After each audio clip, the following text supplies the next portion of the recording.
4:51 p.m. A severe thunderstorm warning remains in effect until 4 p.m. Eastern Daylight Time for central Pinellas and northwestern Hillsborough counties.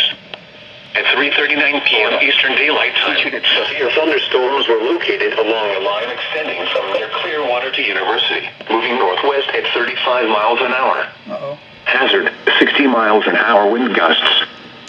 Source, radar indicated. Impact, expects damage to roofs, siding, and trees.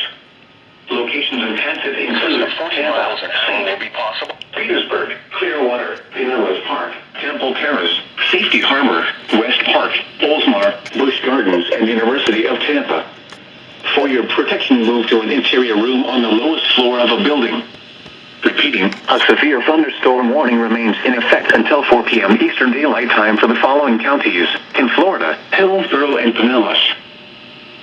The flood warning is now in effect until just after midnight tonight. The flood warning continues for the Little Manatee River at Waimama at 3:01.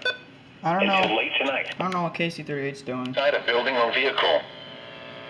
A special weather statement for the following. Whatever.